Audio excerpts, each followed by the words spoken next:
குரு Australia நேயர்கள் அனைவருக்கும் வணக்கம்.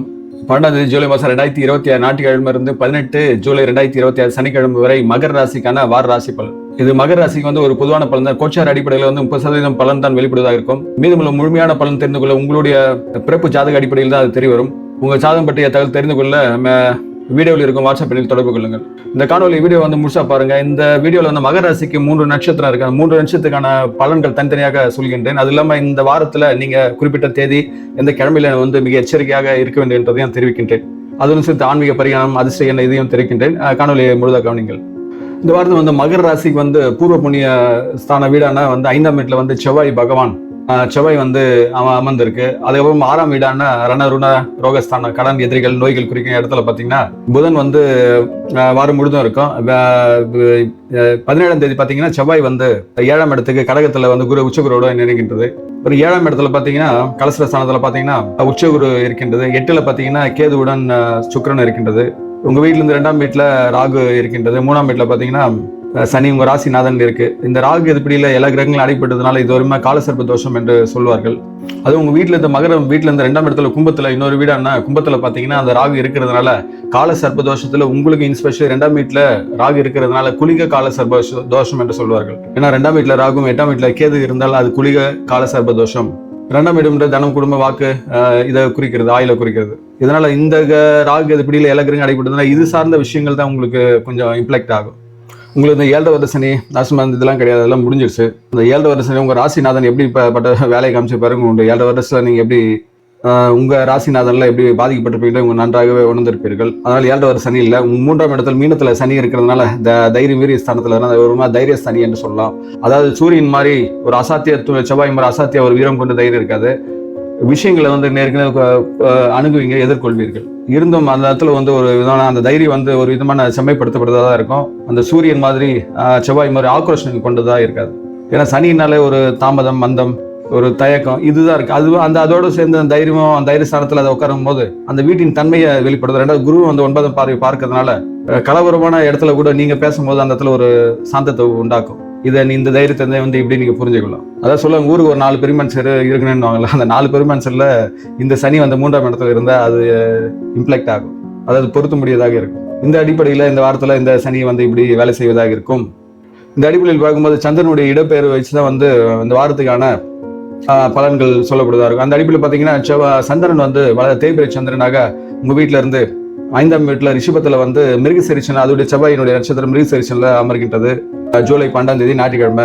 செவ்வாயும் ரிஷபத்துல இருப்பதால் 5ஆம் வீட்டுல செவ்வாய் இருக்கிறதுனால செவ்வாயோடு சந்திரன் சேர்வது ஒரு விதமா சந்திரமங்கல யோகம் என்று கூறுவார்கள். அது தேய்பிரை சந்திரன் இருந்தாலும் செவ்வாய்க்கு நட்பா இருக்கிறதுனால பெரிதளவுக்கு அது பிரச்சனை இருக்காது. அதனால பூர்வீக சொத்து சார்ந்த விஷயங்கள்லாம் தடை தாமதம் சார்ந்த விஷயம் ஏற்பட்டாலும் அது பின் சாதகமாகவே முடியும். ஏன்னா சந்திரன் அதோடைய சொந்த செவ்வாய் நட்சத்திரம் இருந்ததுனால இது வேகம், ஆற்றல், மனம் சார்ந்த ஒரு செயல்பாடு வேகத்தான இருக்கும். அது பேச்சிலையும் நன்றாக வெளிப்படும். அறிவு ரீதியாக அறிவை விட பேசுற வார்த்தைகள் இது வர்றதோட விஷயங்களை எடுத்து சொல்றதுல வேகம் இருக்கும். இது தாண்டி 5ஆம் இடம் பிள்ளைகள் குறைக்கிறதுனால செவ்வாய் இருக்கிறதுனால பிள்ளைகள் பிடிவாதத்தனம் அதிகமா இருக்கும். அது உங்களுக்கும் அது வெளிப்படுவதா இருக்கும். என்ன காரணம் கேட்டால் அது பகை வீடா இருக்கிறதுனால, இந்த நட்பு வீடா இருந்தா கூட அந்த பிடிவாதனம் இருக்காது. பகை வீடா இருக்கிறதுனால கொஞ்சம் பிடிவாதனம் இருக்கும். 2வது சனி 3ஆம் பார்வை செவ்வாய் பார்ப்பதனால அது பிடிவாதனத்துல ஒரு சோகம், ஒரு துன்பத்தை தீயை ஏற்படுத்துவதா இருக்கும். கவனித்துக் கொள்ளுங்கள். அதுக்கப்புறம் செவ்வாய் சந்திரன் பாத்தீங்கன்னா 13, 14 தேதிக்கு மிதுனத்துக்கு இடப்பெயர்வு இருக்கிறது. 13ஆம் தேதி போகும்போது ராகுவின் திருவாதிரை நட்சத்திரத்துக்கு செல்கின்றது. ராகு உங்க வீட்டுல இருந்து 2ஆம் வீட்டுல இருந்து ஆல்ரெடி ராகு இது பிடியில எல்லா கிரகங்களும் அடைப்படுறதுனால ஒரு கால சர்ப்ப தோஷம் என்று சொன்னேன். அது உங்களுக்கு குளிக கால சர்ப்ப தோஷம். அதனால 14ஆம் தேதி பாத்தீங்கன்னா அது அமாவாசை வர வந்துடும். 2வது புதனும் சூரியன் அங்க இருக்குது. புதன் சூரியன்ல அஸ்தங்கம் ஆயிடுது.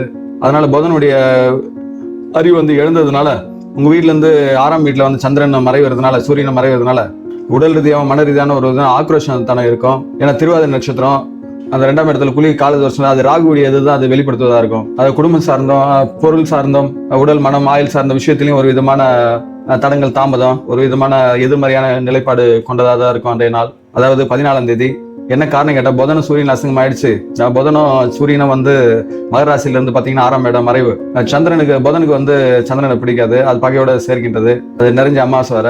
அதனால அன்றைய நாள் போதிமட்ட ஆலை வழிபடுத்தியான யோகா செய்து முக்கிய முடிவுகளை எடுக்க தவிர்த்துக் கொள்ளுங்கள். ராகு நட்பு வீட்டுல தான் இருக்கு. இருந்தும் அதோடைய சொந்த நட்சத்திரத்திலேயே அமர்ந்திருக்கு, சதய நட்சத்திரத்துல.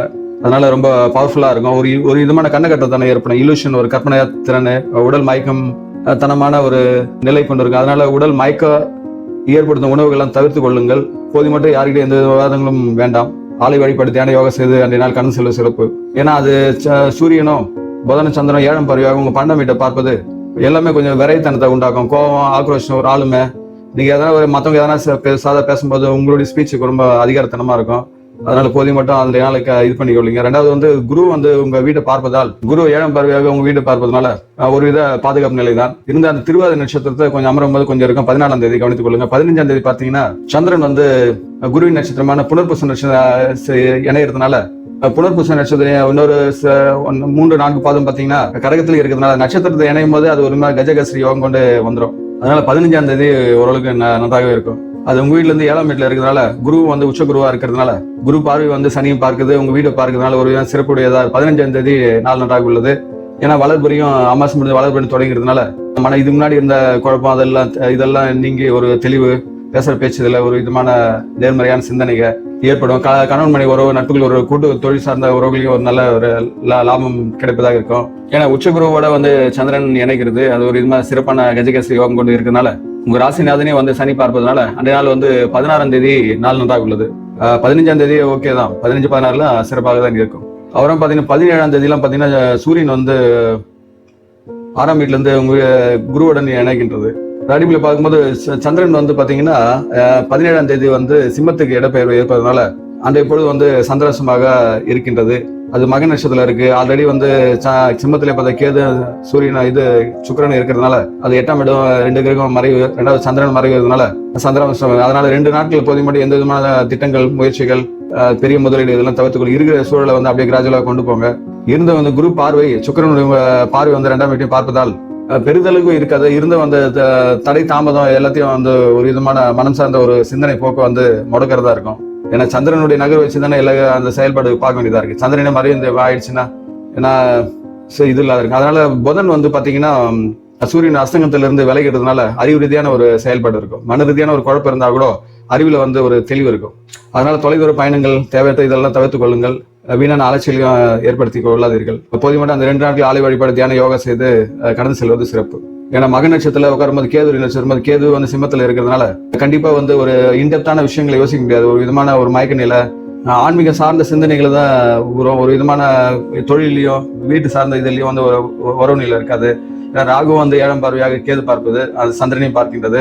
சந்திரன் வளர்புரி சந்திரனை ராகு பார்ப்பதனால ஒண்ணு பார்த்துக் கொள்வதனால எல்லாம் இருந்து இல்லாத மாதிரி ஒரு விதமான சூழல் இருக்கும். இதெல்லாம் சேர்ந்து ஒற்றுமாதிரி இருக்கும். சந்தோஷத்தை கூடிய சந்திரன் சுக்கிரன் இருக்கிறதுனால ஒரு விதமான சந்தோஷ இழப்பு, ஒரு நல்ல உங்களுக்கு பிடிச்சது எடுத்து வச்சா கூட அதுல பெருசா ஈடுபாடு இல்லாத இருக்கும். அந்த வார இறுதி நாட்களான வெள்ளிக்கிழமை, சனிக்கிழமை, அதாவது வார இதுல பாத்தீங்கன்னா வியாழக்கிழமை, புதன்கிழமை, வியாழக்கிழமை நல்லா இருக்கு. 15, 16 தேதியெல்லாம், அந்த 17, 18 தேதியில கொஞ்சம் மந்தமா இருக்கும். அது ஏன்னா சந்திராசமா இருக்கிறதுனால உங்க ராசி நாதன் வந்து குரு உச்சகுரு வந்து உங்க ராசியில விழுறதுனால நிர்வாக ரீதியான உங்களுக்கு உத்தியோக ரீதியாக நல்ல லாபகரமாக தான் இருக்கும். பதவி உயர்வு, நீண்ட எதிர்பார்த்த இடமாற்றம் சாதகமாக அமையும்.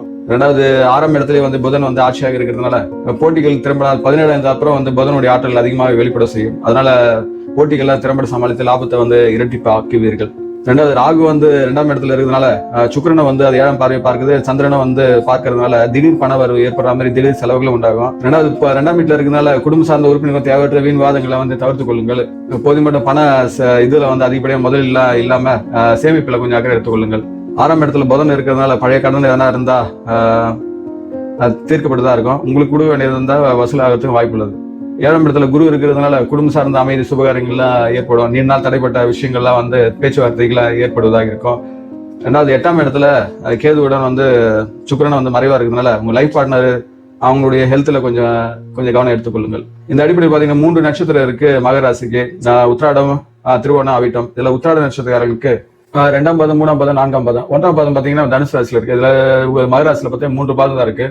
இந்த 3 பாதம் உள்ள உத்திராட நட்சத்திரக்காரர்களுக்கு வந்து உத்திராடம் வந்து சூரியன் நட்சத்திரம்.